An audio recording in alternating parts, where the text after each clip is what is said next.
Is it possible that astrology can predict the massive changes to financial institutions as well as global unrest, changes to the foundations of countries?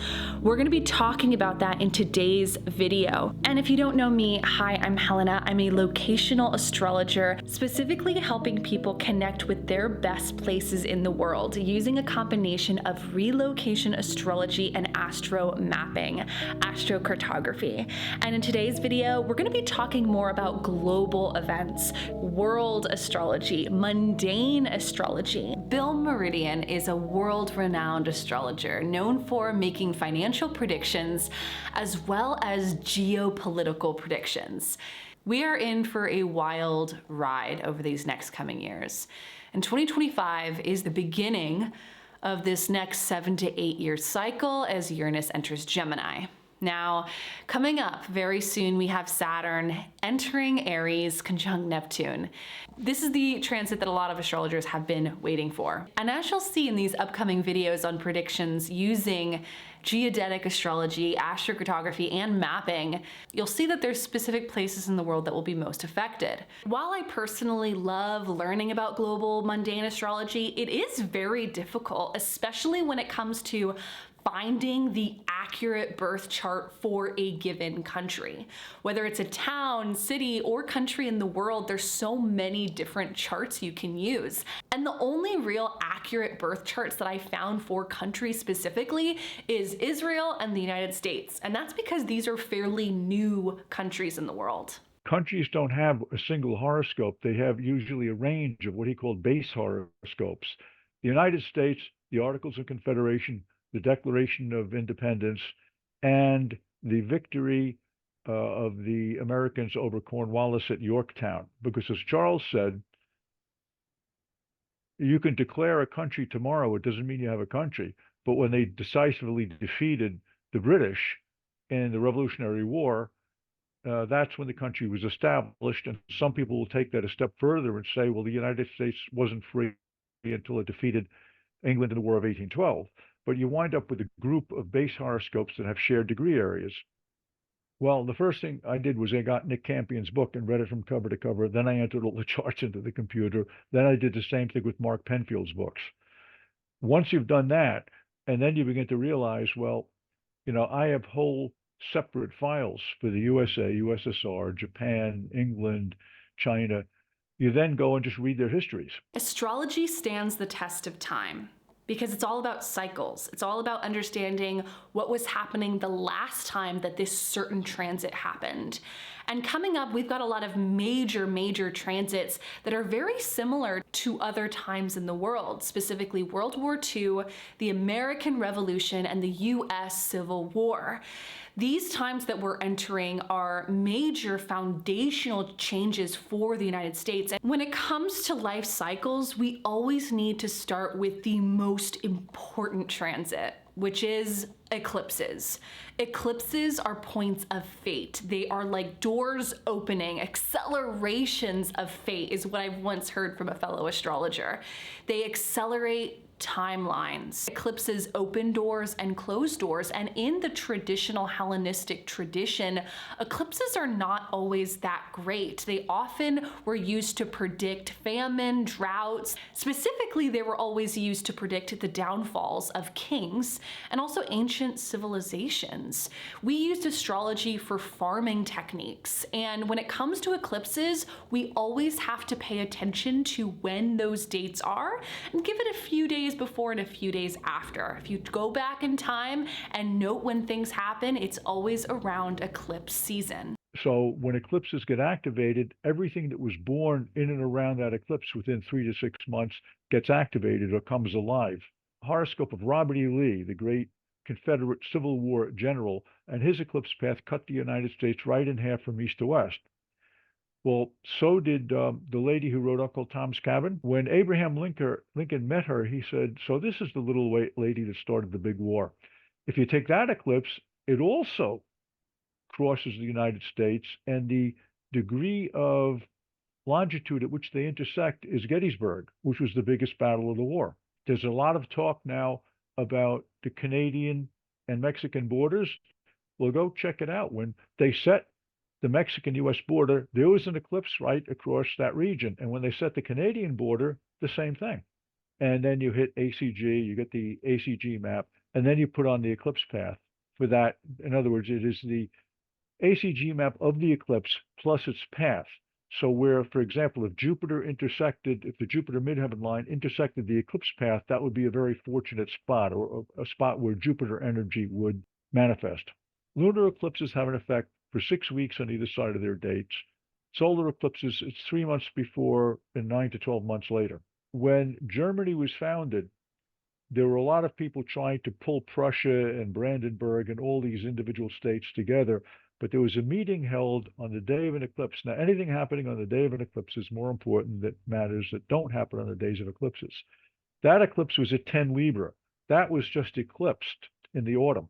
And that is when the German government started to fall apart. So by knowing that the German government formed on 10, on eclipse at 10 Libra, tells you when it gets eclipsed again, it's going to heat that up again. The last eclipse was opposite Iran's sun. The one coming up is conjunct it. If an eclipse is opposite your sun, it's like getting run down on a soccer field. You get knocked down and you're looking up at the sky. But when the eclipse is conjunct your sun, it fills your will and your energy with tremendous energy, and you become very aggressive. So you can expect Iran to start becoming more aggressive and imperialistic as we get closer into April. They got smashed, when I said this in a lecture I did somewhere.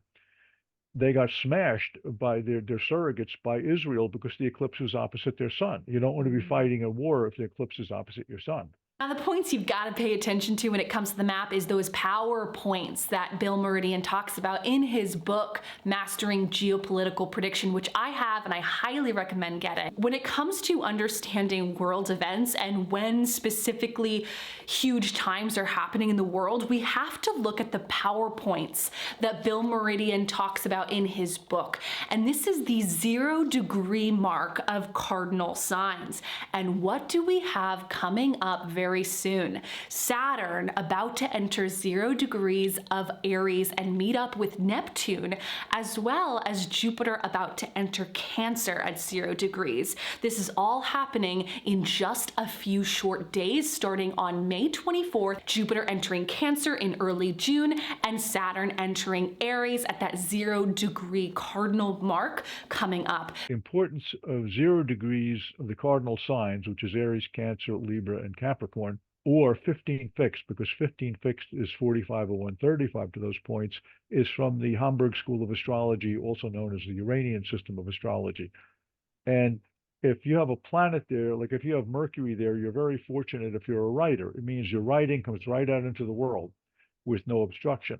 It works by progression. If you're a writer and your Mercury is progressing towards 0 of the cardinal points or 15 fixed, that's the time to release your work, or you'll probably feel a great urge to release work that you've been working on for years, in which you had no interest in making it public. But suddenly, as progressions reach those points, suddenly you will want to do that. And so anything that occurs at zero of the cardinals affects the entire world. Well, Saturn Neptune conjunctions regularly affect the communist form of Russia. 1917, you had the revolution. 53, Stalin died. 89, the Berlin Wall fell. So you can expect something of that nature to happen in Russia. That's a Saturn Neptune cycle, apart from being at 0 Aries. 0 of the cardinal points, if you look at the horoscope of the Federal Reserve, Saturn Neptune is deflationary, and Saturn Neptune describes a 36 to 38 year period. My great fear is the Federal Reserve is going to cut back on the money supply, and it was Lord Rothschild who said, "Give me control over a nation's money supply, and I care not who makes its laws." So if they didn't like the leader of a country, they would, through their control of the Bank of England, they could pull money out of the system, let the system deflate, the economy would fall apart, and they would have the press blame the leader. So I'm afraid they might do that again. In your book, you mentioned Neptune as a planet of large-scale finance, deflation in Yes. commodities with Neptune squaring Saturn. Yeah. And with Neptune now meeting Saturn, But this time in a fire sign, you mentioned price inflation rather than with an earth sign, it's deflation. Well, whenever Neptune has hit zero of the cardinal points, we've had inflation has been a big issue. This was in an old out of print book called Astroeconomics by Barry Lyons. And I looked back, and the last time we had a Saturn Neptune conjunction, it was at zero Cancer at around 1730 or 1740 when Russia fought a war with Turkey. There we are with Russia again. And there was pestilence. So Saturn Neptune can also be pestilence. Saturn Neptune is also scandals. It's the revealing of frauds and scandals. So you can expect scandals possible. The one thing I'm afraid of is that the World Health Organization will declare another pandemic and try and shut us all down again. That's something that would affect the whole world. And Saturn Neptune does relate to illness to some degree. Also, Saturn Neptune can be drought and it can be water damage.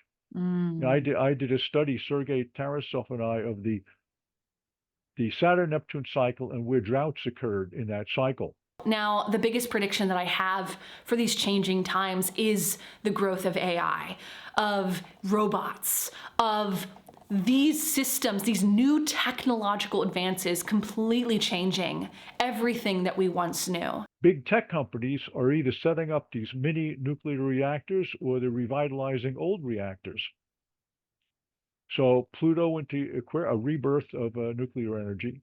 Aquarius is the general public using technology, and that just keeps increasing. And just recently, I read that there's now, I think it's $3,000. You can get a home workstation that's fully equipped for AI. You can start doing your own AI. I keep saying, you ask people I know who trade. They said, well, Joe, why do you make your software available? He said, well, it cost me a lot of money to put it together, and my trading income is variable. It's up and it's down. And this is a way for me to recoup some of my expenses.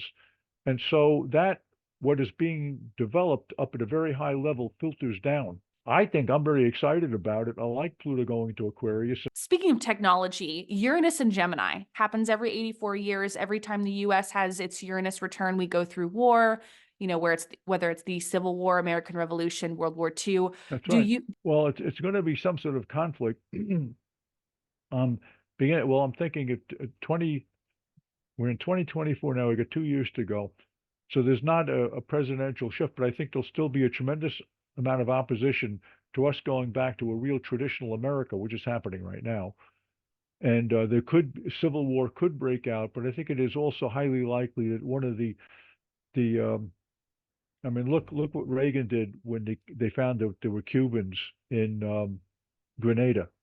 I think something like that will happen. The United States will step in somewhere where one of the very aggressive powers, probably a communist country, invades another, or the United States has to step in.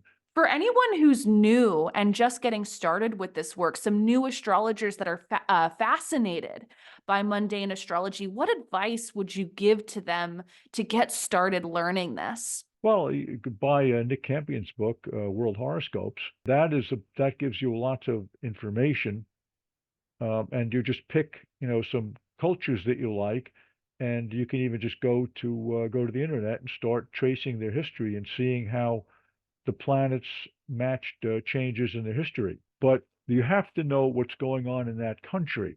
If a tree falls over in the forest and nobody knows about it, does it really matter, or did it really happen?